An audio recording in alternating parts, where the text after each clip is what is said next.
So last session, this is our third session of Lunch and Learn, and it's growing month by month, which we're really happy about and very excited.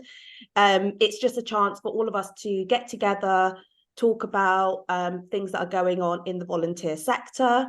And we try to make it as interactive as possible, but at the same time, bring in experts on specific topics. So last topic was about volunteer recruitment.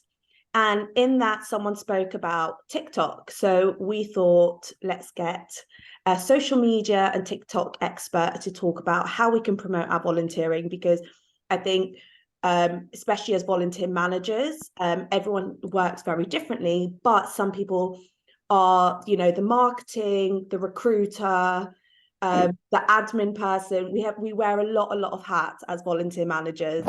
So, and part of what Ilana is going to be speaking about is, how to advocate for your, to get your volunteer program on social media and how to do it.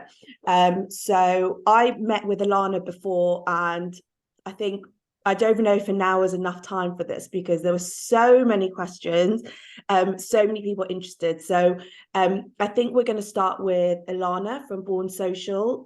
Anything that Ilana does mention in regards to policies or anything, any extra, what they called handouts, will be emailed after with the recording link. So welcome, Ilana. Thank you. Thank you so much. So yeah, as Mishka said, I'm Ilana. I'm a senior strategist at an agency called Born Social. We're a global social media agency where we can harness the chaos of social for brands. I think it's quite interesting that a lot of the challenges that a lot of charities and volunteer programs are coming up with are very similar to a lot of the kind of global brands that I work with. So hopefully some of that kind of information and wisdom will be very useful for all of you. So we're going to spend the next 20 to 30 minutes talking about how to use social media to promote your volunteer program, how we can make the most out of social as a platform. And then we should have plenty of time for questions, discussion, and hopefully a lot of food for thought. So yeah, use the chat, share any questions, and then we can talk through some of your challenges and some of the things towards the end. So I'm going to cover these three key elements. First of all, why should you be using social media? What's the value in it? And what does it give us in terms of reaching and speaking to new audiences and future volunteers? The second is, how can you use it to kind of tell your brand story and drive engagement when it comes to your volunteer programs? And finally, there are some things to think about when it comes to putting these learnings into action. So how should you get started and actually create content for social? So let's get started with why you should be using social media to recruit new volunteers. Now, I know that some of you are dealing with a shortage of volunteers, and the appetite for those volunteers and people to kind of seek you out personally and take action is not at the same height that it used to be. So what this means is that you need to be consistently reaching people, talking to new people, and finding that next generation of volunteers to bring them into your programs and help them actually kind of take action and get involved.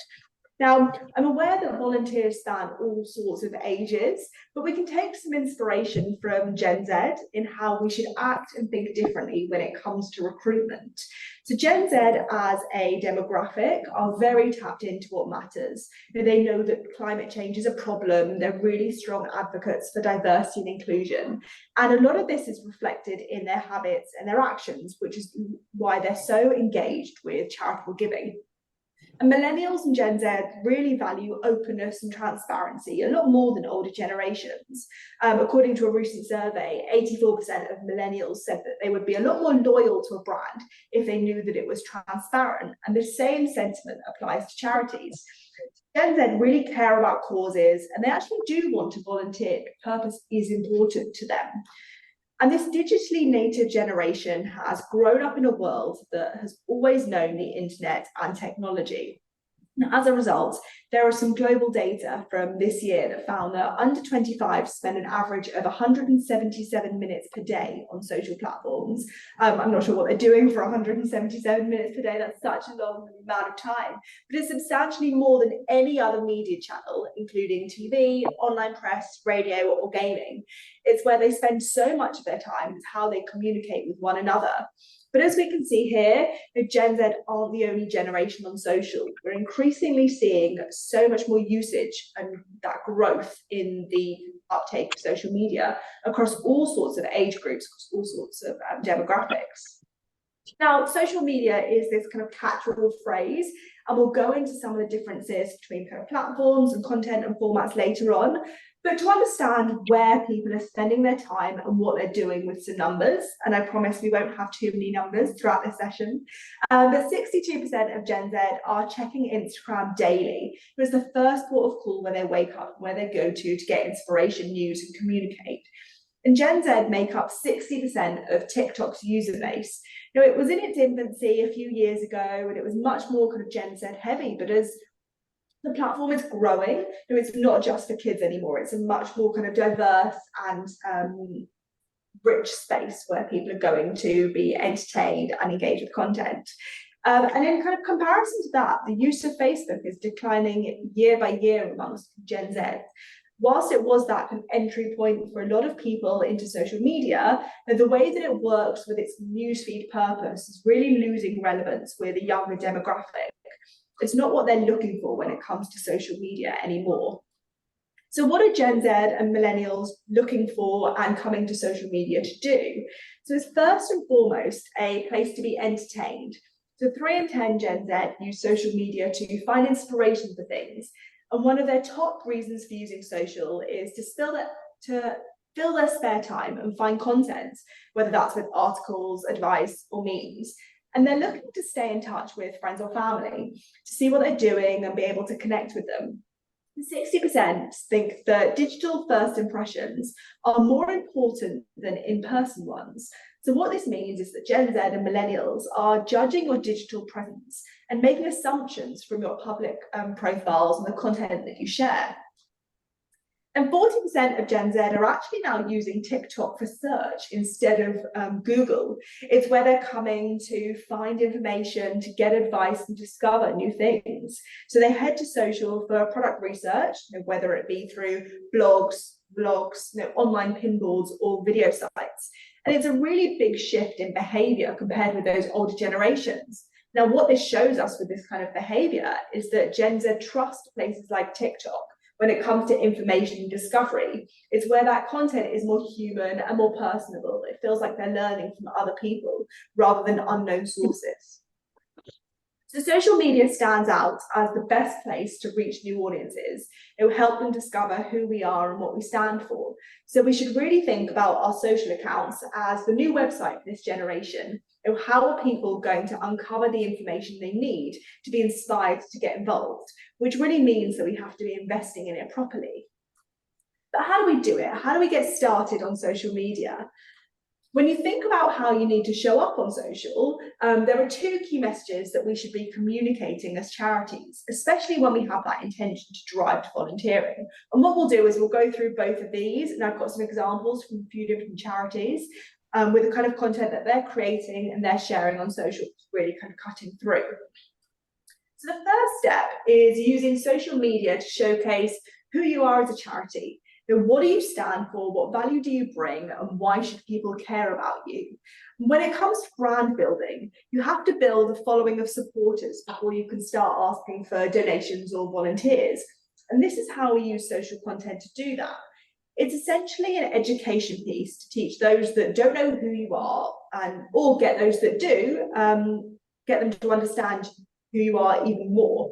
And we have a few different examples up here on the screen from Charity Mind and also from Battersea Cats and Dogs Home, who do this in 2 very different ways. So Mind use text to simply share kind of quotes and stories on Instagram. They build a picture of the importance of mental health and mental disorders that are often misunderstood, and they make it really easy to understand. They tell their audience what they do, why they have a purpose in the mental health space, and give short bites, tips and tricks or guidance to provide this entry point for audiences and to start building that trust between them and their community. And Battersea also give tips for new pet owners, but they're using video content with cute animals on TikTok. It's that snackable content, it's not too long and it's not in depth, but it starts to build a picture of their expertise and their authority in the space. They understand some of the difficulties that come with adopting rescue animals. They act as a support network for current and future owners, whilst also appealing to all sorts of people just by showing cute animals and being engaging and entertaining on social. So I want you to think about how you're using social media to tell your story. Are you giving enough accessible information to understand your purpose so that people can see the value that you bring as a charitable organisation? And then the second message is giving people the tools to get involved, making it really simple to understand and find those opportunities to volunteer. So we need to be consistently up to date. We're talking about events that are coming up or giving reminders if something is an ongoing opportunity. Give clear instructions for how to volunteer. Is it signing up, turning up, or doing something specific? And you want to show what a volunteering session could look like, what it entails. Now, these elements take away the surprise or make people kind of second guess their involvement. They know exactly what they're getting themselves into. So could you feature FAQs, frequently asked questions, in an Instagram highlight or carousel? You know, what are those common questions that come up time and time again so we can break down those barriers on social? And community management is vital. And what this means is answering questions or comments you may receive on your content or in your DMs, your direct messages to your profile. A social allows you to have an actual conversation with your audience versus those more broadcast marketing channels and marketing means. So you can also encourage conversations. You can use captions that ask for responses. You can play with Instagram stickers with polls, questions and answer boxes. So really use social as a space to gain information about your audience. You know, what would they like to see or how would they be interested in getting involved? And think about how you're sharing really clear links to a website or a sign-up form. Now, give those instructions that cannot fail and provide opportunities for volunteers to share their involvement. Is it a hashtag to share, to spread awareness for you and all of your friends so they can see what's going on? We have two really clear examples here from Run for Heroes and Shelter. Now, Run for Heroes is a great example of simple guidance to get involved. Now, they went viral during lockdown with the Run 5, Donate 5, Nominate 5 campaign. It was all featured on social media by the organisation and participants alike. The people were running 5K, donating £5 and then nominating 5 friends to go and do the same and building a community of different people getting involved and doing something really simple. But what they did on social media was using visual illustrations to break down some of the elements and give really clear steps for involvement. So it was how to get involved, what to do, where are the places in around London or different cities that you go and run, and what is the closest route to actually do a 5K run so that people didn't feel like they were going into the activity blind. So they gave that inspiration and gave people really clear guidance how to get involved without any barriers. Shelter also show how people have been involved in their initiatives. They use the hashtag Walk for Home to encourage people to take physical steps to raise money for homelessness across the UK. So by featuring this hashtag, what it means is you can click on it and you can see all the different people that are involved and see how they're participating in the activity in a multitude of ways. And it builds this community of other people doing things that makes it really simple for anyone to get involved and to understand what's really going on. So this element of conversation is all about getting people to act, and giving them the information to understand what volunteering really entails and the tools to go out and do it. So finally, we have to think about getting these messages across on social. How do you get started?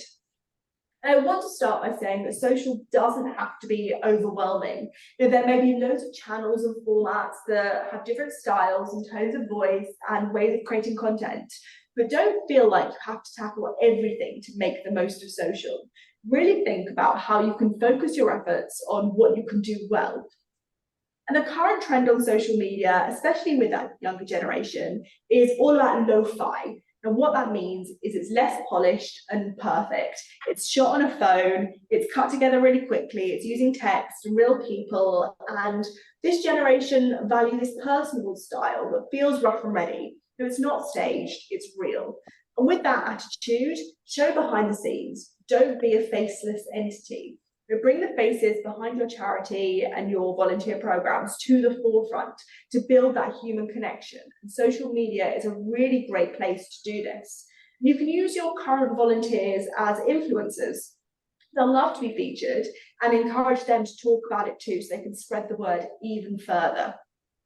And there's one example of a charity that's really succeeded on TikTok as a platform, which is the RNLI. They gained more than 100,000 new social media followers and 4 million views within days of launching their channel on TikTok. So this charity is currently third only in the UK sector on TikTok, behind the British Red Cross and Black Country Living Museum, which pushes the RNLI through the kind of 1 million barrier, where they have 1 million people following them across Facebook, Twitter, Instagram, LinkedIn, and now TikTok. And some of the people within the charity were talking about why they launched on TikTok and how they approached it. And actually, for them, it was meant to be more of a low-profile affair. They wanted to use it as an opportunity to test and learn. So the popularity that it kind of built was actually a bit of a surprise for them. So what it does is it gives them the chance to reach and resonate with a new audience, and they're posting a lot of diverse content, really testing out what works. That really should be your approach when it comes to social media. You can test out different things and you can try and experiment. And volunteers and supporters really can kind of inform the content strategy with what they're talking about and what they're interested in. So alongside some more kind of serious and educational content, they're getting involved in trends that are really easy to replicate. Now, this video that I've got up on screen is part of the Wes Anderson kind of independent movie style trend that was really popular a couple of months ago over the summer. It's super easy to have fun with. It's really just about kind of look and feel of the content that you can see from all different people getting involved in this Wes Anderson trend. And as you jump on trends and the viral conversations that go on the platform, the algorithm then shows that content to more and more people. It's these little pieces of content that are kind of fun, engaging, but also make you relevant for the next generation. It shows that you're on the pulse. It makes us feel cool, even though that's not the main point. It's accessibility with an entertaining twist, and that can be an entry point for new generations and new audiences to go and find out more. And I know there's sometimes some fear with trends being kind of brand safe, but actually, if you're making sure you're only using sounds from the public library and you're looking at them and trying to put your own unique spin on a story, then these trends and these kind of challenges and opportunities in social can be really safe and can be a good place to play and explore. When it comes to creating content and thinking about who you should be featuring, you want to show that there are people involved. You aren't a faceless corporation, and there is a community that's already excited, involved in doing things on a day-to-day or a monthly basis. So don't be afraid to show these people, whoever they are, whether it's those you support, with consent given, of course, the workers involved in the day-to-day that can give information with authority, or the volunteers that are already active.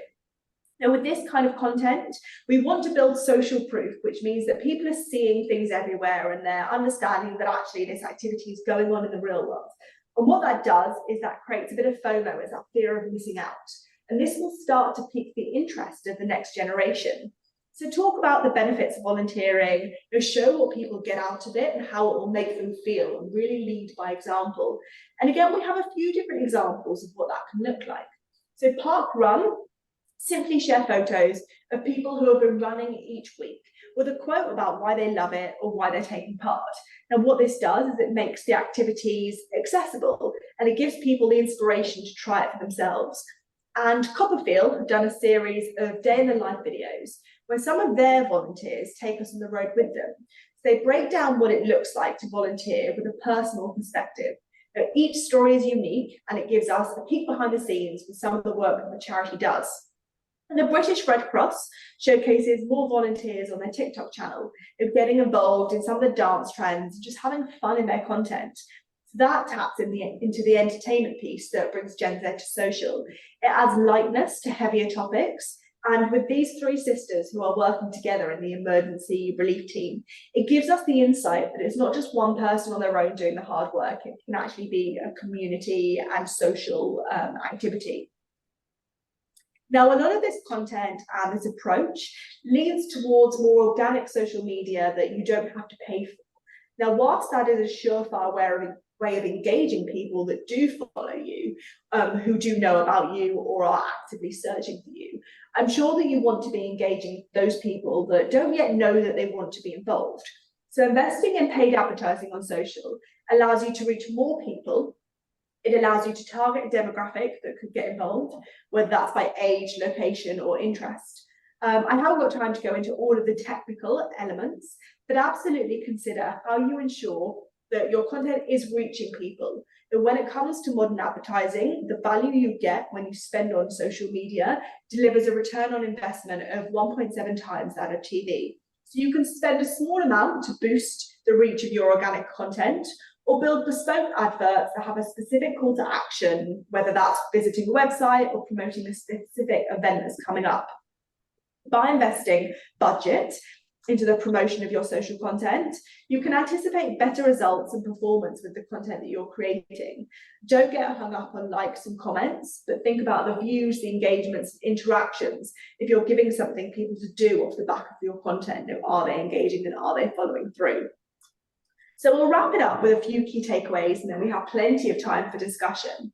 Now, first of all, understand the purpose of using social media to reach new people, to engage volunteers and bring them into your purpose. So start small and build up. Understand how you can and want to create content to make that one thing that really shines. And think about the stories that you need to tell. How can you make people care about you, and how can you easily drive them to get involved? So I'm going to stop there, and then we'll have plenty of time for any questions and discussion for the remaining half an hour. That was really good. Thank you so much, Ilana. I'm actually like going through the pre-submitted questions, and I'm like, oh, you covered quite a few topics on there from the questions that I've submitted. And I don't think I'm the only one who's been searching TikTok and following all the people you suggested. RNLI, that's major what they did. And you said with RNLI, they were just testing it out, and somehow. Yeah, absolutely. And I think we have to think about social media as a really kind of, it's in the name, it's a fun place. So don't be afraid to try new things, to test and learn, because I think the downfall of doing something that doesn't quite work isn't quite as kind of big and impactful as potentially kind of other marketing channels. People don't remember if something didn't quite land or they didn't see it. So you can have fun, you can see what works, you can test things out, and then when you find your groove, you continue and you go through with it. That's really good. Someone did ask, and I know we discussed this in a previous call, but like, how do you convince those within your organization who see social media as problematic? I think especially now in cancel culture, people are very worried about posting the wrong thing and who has access to the social media accounts. So yeah, what would you say to that? Yeah, I think that there is kind of, I can understand there is concern when it comes to the amount of content and conversations, some of the areas that do exist on social, but I think we have to take it into perspective that actually in the grand scheme of things, that negativity or the kind of issues are very small, and by not being in that space and by not being active on social media, especially when so many people are spending so much time on it, using it as their form of discovery, inspiration, and communication, the benefits outweigh some of those things.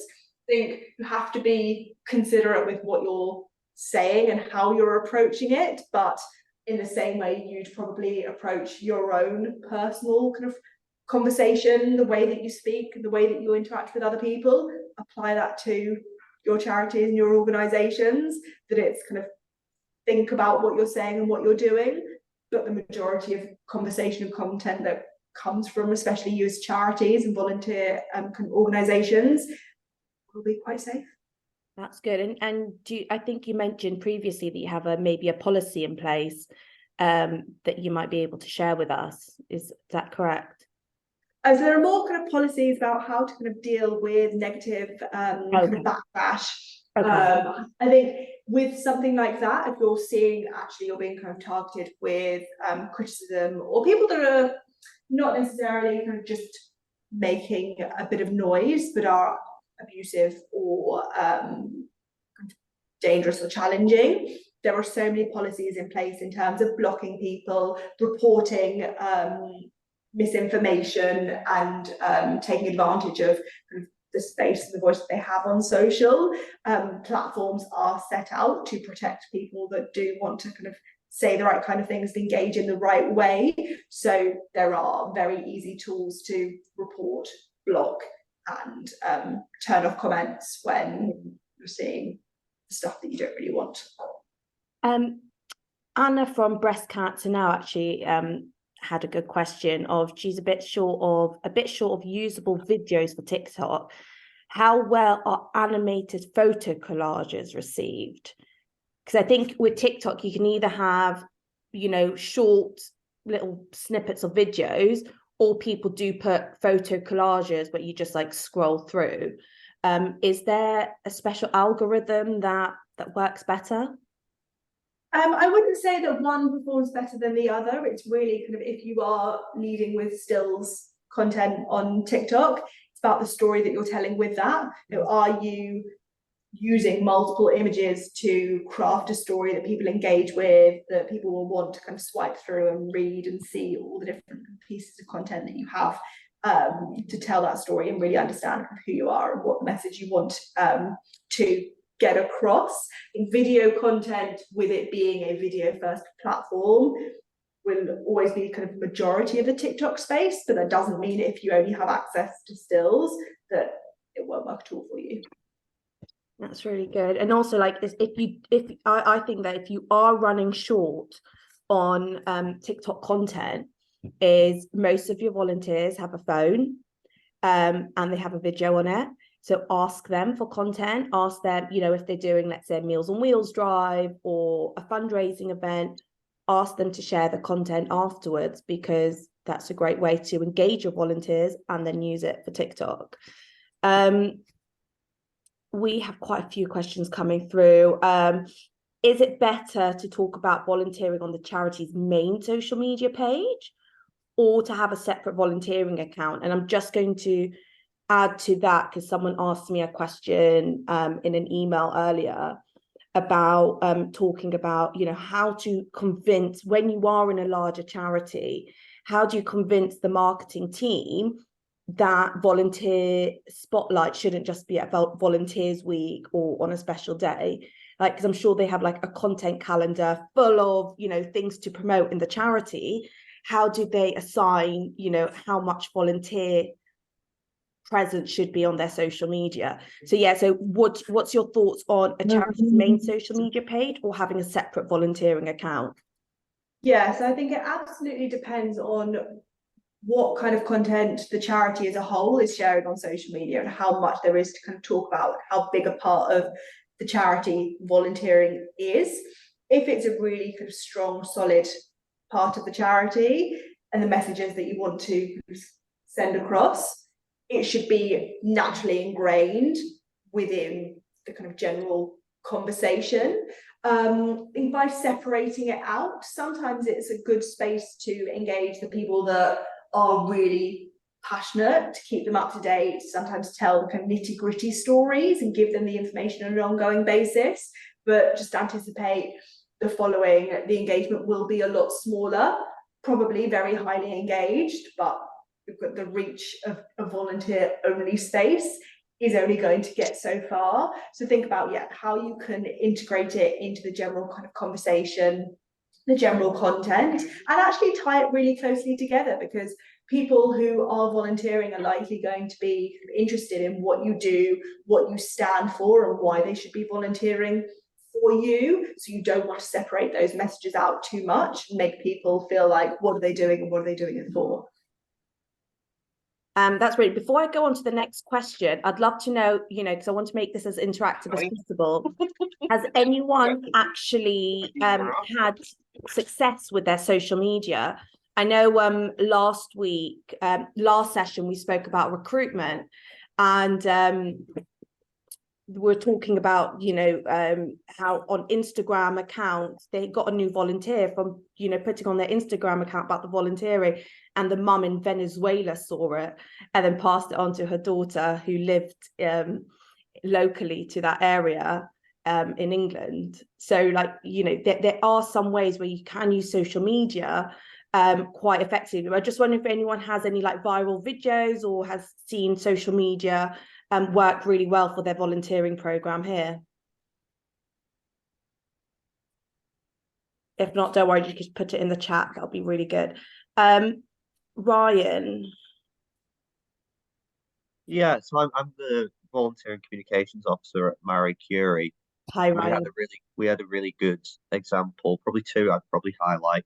One during Volunteers Week, there was a story that I collected of a volunteer who was nominated for the Coronation Champions Awards and then was invited to Buckingham Palace, and that picture of him outside there with his story alongside it did really well on Facebook in particular.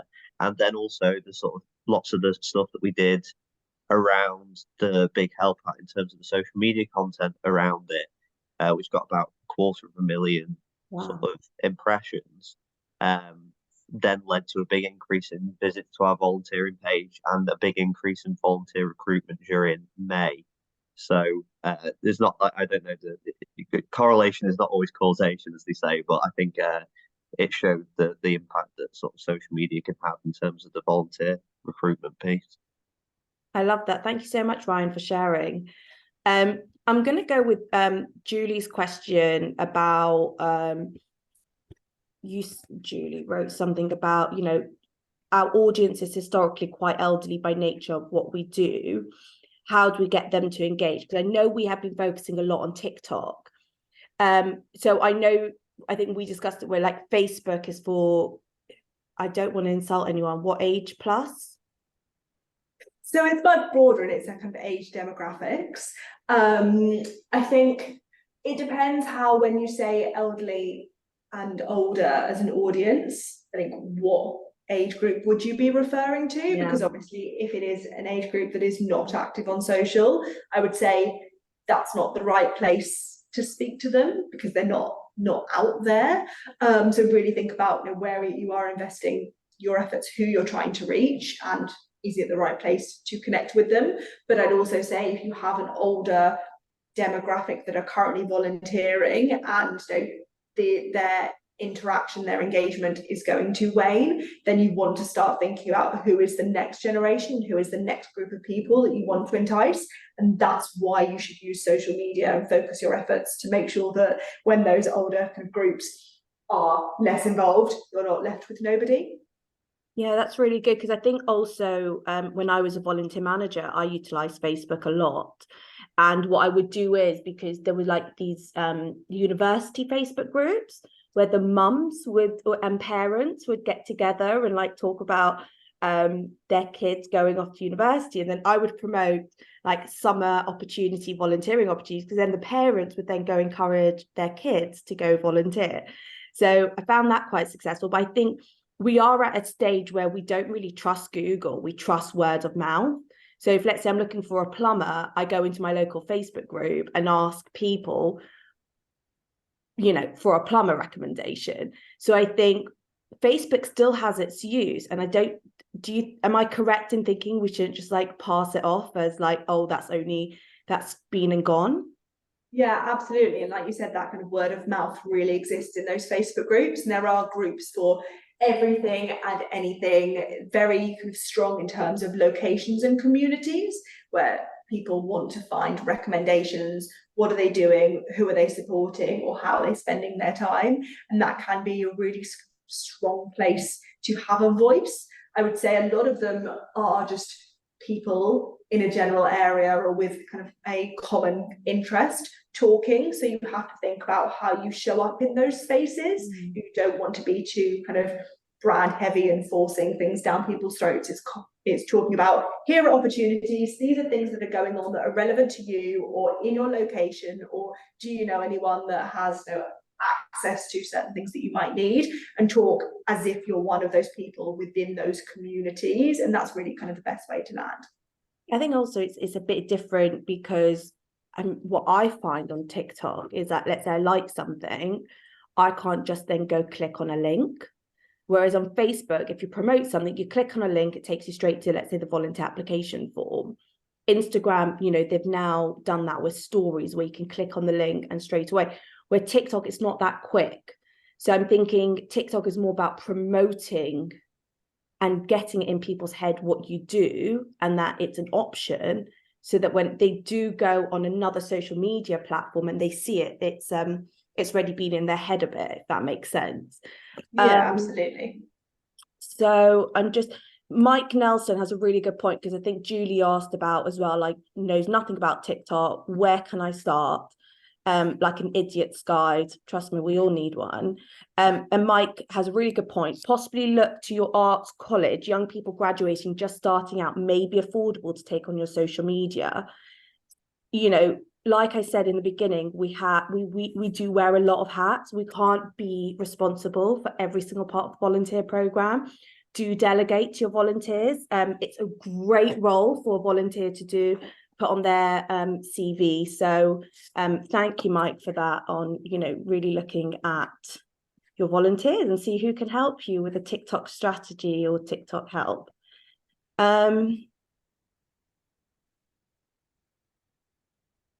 Martha wrote about, we have a multi-platform effort where we promote volunteering and shout out the efforts of our volunteers.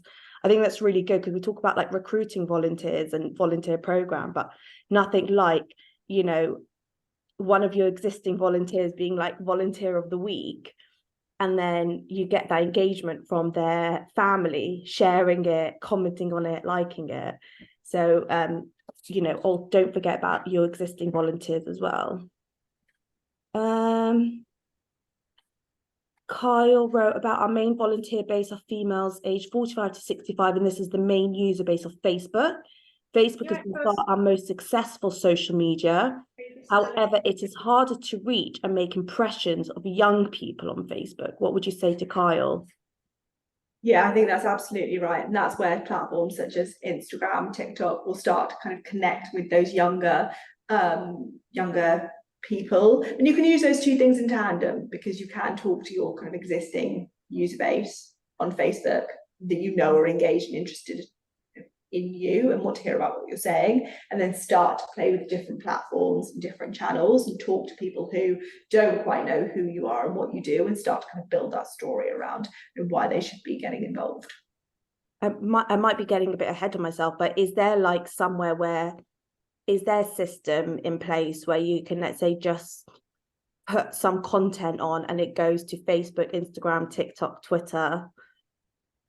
So you can't post across all channels in that way. There are some kind of scheduling platforms that I'm sure people will be using. But yeah, I've seen just a comment here that Meta is kind of a combination of Facebook and Instagram. You can post in one space versus looking at other channels.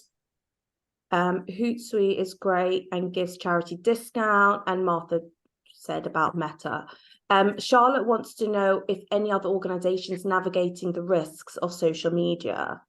I think that might be a hot topic of, you know, the do's and don'ts of posting. If anyone has any handouts for us to share or any policies, that would be really helpful, and I can share it in our follow-up email. I would always say, yeah, look to all of the platforms have very kind of in-depth guidance. So they do have kind of lists on their websites, in the news and the help sections, what you can and can't be posting, promoting, talking about, the way that you should be acting on social media. I would say the majority of it, when you read through, is common sense. It's about talking in positive ways and not being abusive, using insulting language. But each channel has very strong and detailed lists of that kind of information for anyone to access. Great. I'm just going through some of the pre-submitted questions we have. There's quite a few. a lot of it's about planning content, because I think you know, social media is quite a full-time job. People just think, oh, you already have a phone, just post on social media. How would you say, like, planning content? Would you say, let's say every Friday put like an hour in to like plan content of, okay, next week I know we've got a fundraising event, I need to reach out to X volunteer to get some content, and then reach out to another volunteer to put it all together and then upload? Or like, how would you do, thinking about someone who's really busy with other things and it's not their full-time job? I would think about it in the same way that you're thinking about planning your volunteer programs. You know, are you doing it on a yearly, quarterly, monthly, and then weekly basis? And what if you've got coming up across the year that you want to start talking about, knowing that you'll kind of set time aside to make sure that you give people plenty of notice to actually kind of get involved? And then on a kind of quarterly basis, on a monthly basis, what is going on in culture, in the news, what is relevant for people to talk about, that you can kind of jump into and get involved in, to make sure that you're always kind of relevant and speaking to people on an ongoing basis. And it could be, that you spend kind of an hour a week looking at what's coming up. Do you have enough content? Are you kind of having a busier week, or is it slightly quieter? Or who have you got at your disposal to kind of speak to collect content and to share it out? So I would take it in that same approach as you would plan kind of anything, and make sure that you're considering what you want to say, how you're going to get that kind of content created and ready, and then when you're able to share it. I think you might have like skipped, I know you in your presentation spoke about paid ads, but you know, because obviously like charities are very conscious of budgets. Where would, if you were a volunteer manager, where would you, and someone gave you an X amount of budget to spend on social media ads, where would you put it? Or is that a really, really broad question? That is a very broad question. I would say is where you're active. So if you do have a really strong kind of process, or you are creating content for Facebook, use the budget to kind of boost your reach, to kind of target different people, and to kind of amplify the content that you're creating in that space. If you have a larger budget, and if you know that you're building up to something that's really important and is trying to engage younger people, I'd say start on TikTok and kind of grow there. It really is kind of dependent on what your objectives are, the content that you can create, and how kind of thinly you can spread it across different platforms. That's really good. And Alice asked, how do you recommend managing the amount of content on TikTok? I understand the algorithm favors super regular posting, and I was once advised 3 times a day on TikTok. What are your thoughts on this?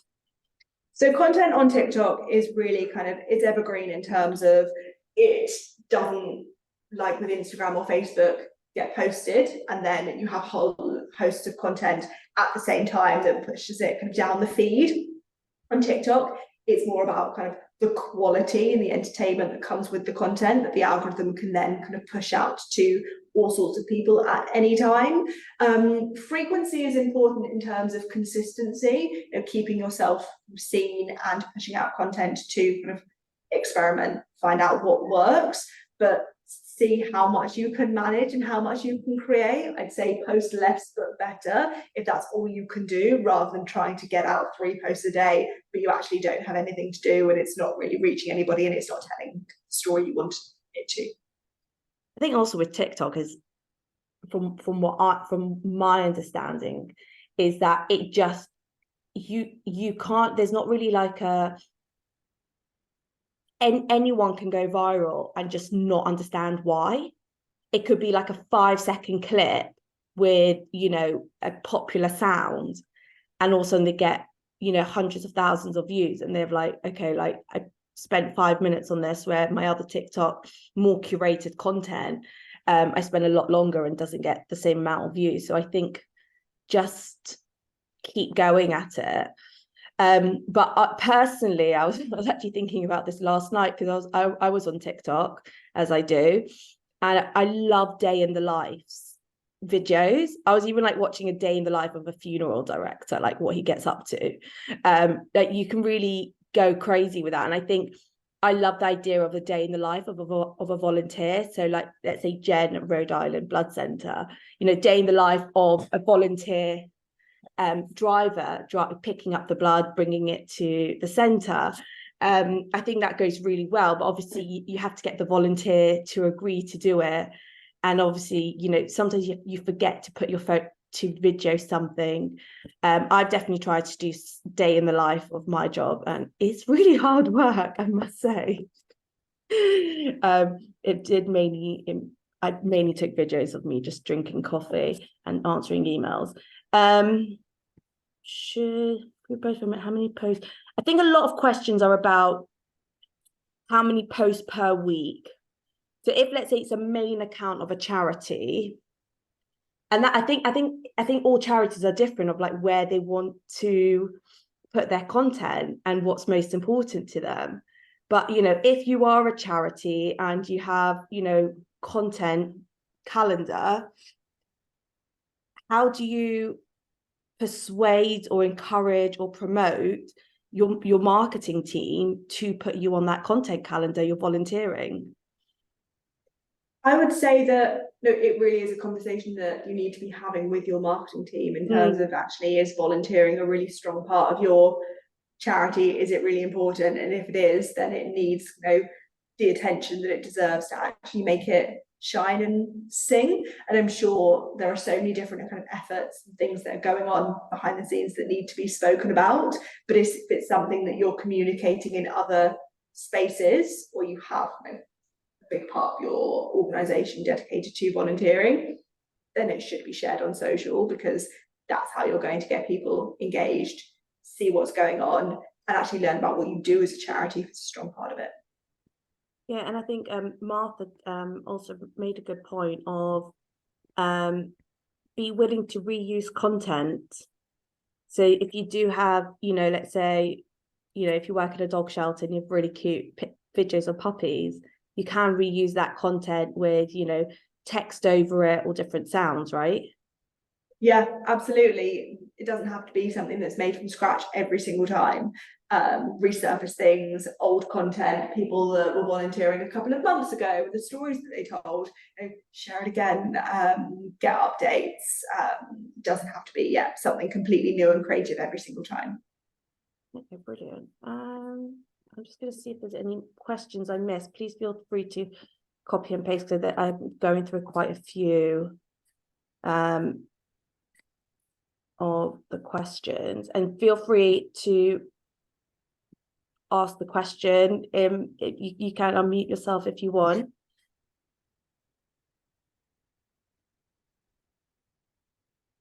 Is there a way to target certain groups and areas on social media? So let's say you have a gardening role, volunteer role. Is there any way to like target garden enthusiasts?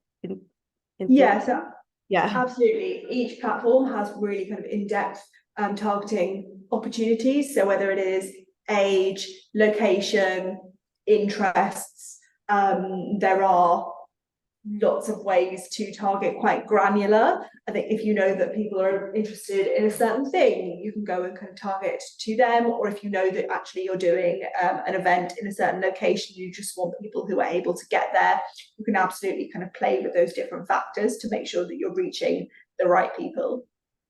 Okay.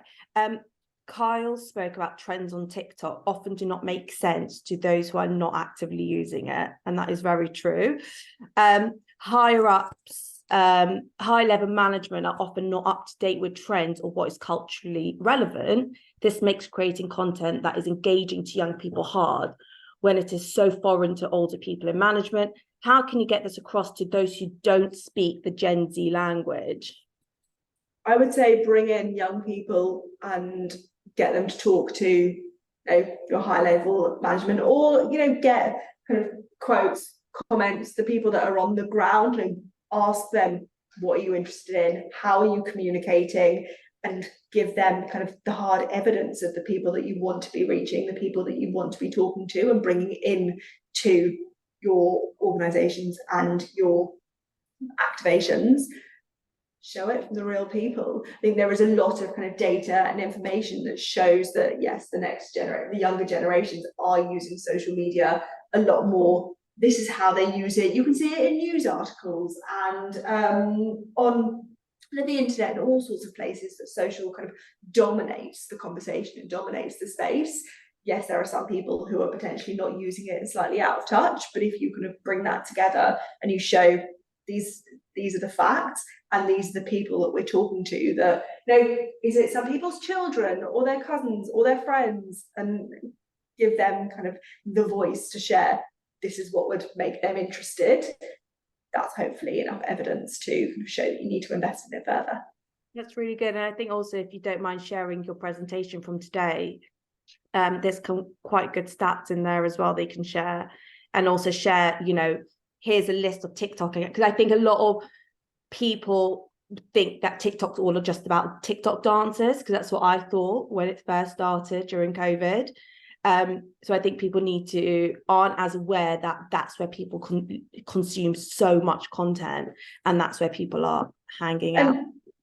Absolutely, I would say, you know, spend time in the platforms. If you're not on TikTok, sign up. It doesn't mean that you personally have to go and create content, but go and watch what people are doing, see what is out there, have a look, search for different charities, you know, the people that you interact with and the people that volunteer for you, or people that are in your kind of community and industry. See what they're doing and use that as inspiration. Say, actually, this is stuff that you could do too. It doesn't have to be completely new and original ideas. It can be kind of a twist on something else that someone is doing, taking it further, engaging with it, commenting on it, and kind of building a whole conversation. And I think the worst thing I ever did was someone told me to download TikTok. I love it, don't get me wrong. I've learned so much from it, but the amount of time it is actually addictive, like the scrolling and things. So yeah.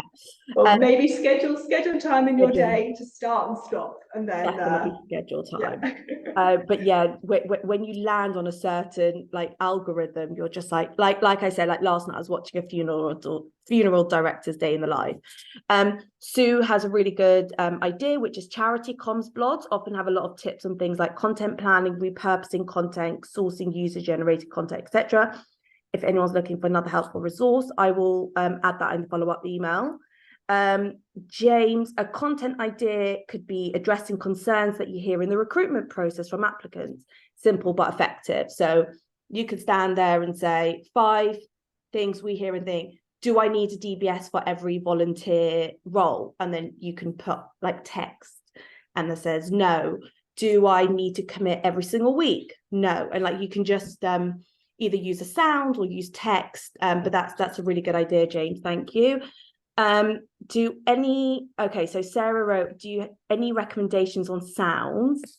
We used a voiceover for Day in the Life and felt like the sound didn't work very well.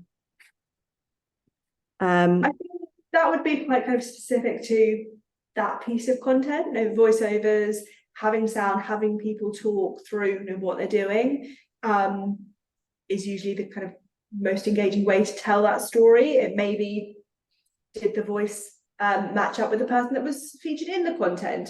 How were they talking, and what were they saying? What words were they using? And are they talking like, you know, a normal, real kind of person that is engaging and people want to kind of follow? With channels like TikTok, it is very sound on, so people are listening, hearing what's going on, versus places like Instagram or Facebook, where the kind of natural way of interacting is sound off and is silent. So having, you know, text coming up on screen, having captions means that people won't miss the story if they aren't listening to what's going on. But yeah, play with sounds. Have you got kind of music in the background? As long as it comes from the public library, you don't have to worry about any kind of licensing. But test and learn and see, is it kind of a male voice versus a female voice that is kind of more engaging and that more people are listening to, and really just play around with what you have at your disposal. That's really good. So the 3 charities you mentioned that were really good on TikTok was RNLI, Black Country Museum, and what was the third one? The third one is it's in the slide. So okay. We'll share the slide that in the kind of follow up. Yes, in the follow up email. And hashtags. Do you think hashtags work, like on TikTok FYP or Facebook, or is that overused now?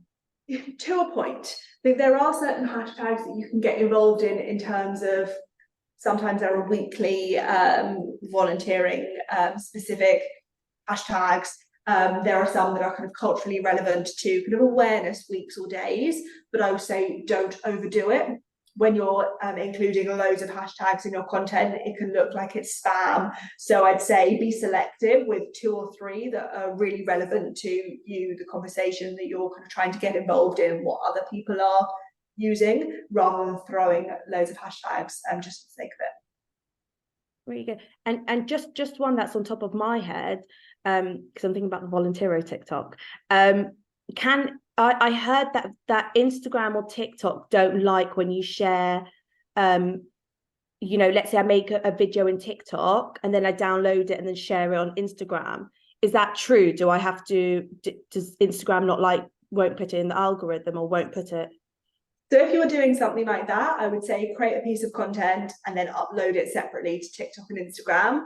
If you're creating it in one platform, downloading it, uploading it on another, they don't like it quite as much, but sometimes that's difficult to kind of get around. So don't worry too much, but if you can create it independently and upload it separately, then that's always the best. When you say create it independently, is that in something so you can use your phone, simple kind of editing capabilities.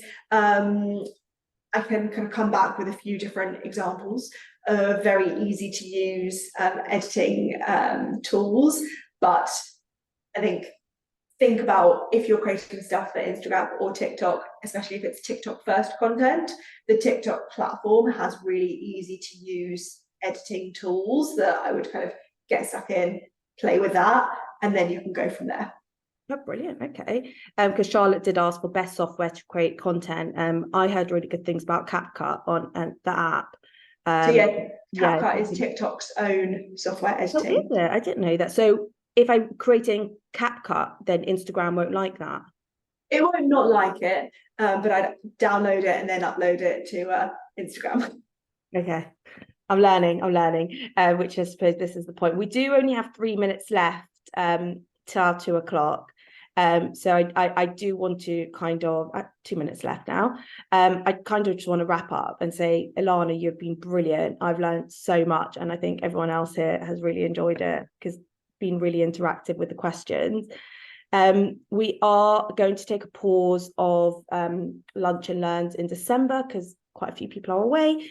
And I'm off to have a baby in December. So in January, we will be restarting it with the lovely Josie and Jen from Volunteero will be hosting it. And we're going to be talking about rewards and recognition with Elaine, a really great advocate for our Lunch and Learn. So really excited to have her on board. And we've already got February. I think we're going to have the famous Steve Ullman from LinkedIn influencer. So sounds really exciting. We're getting, we're really excited about these Lunch and Learns. And Ilana, really, really appreciate your time. It's been really credible, and everything will be on our follow-up email that we will send over once we have the recording uploaded. So thank you very much, everyone. Really appreciate your time today, and have a lovely rest of the week. Thank you. Thank you. Now, how do I stop recording?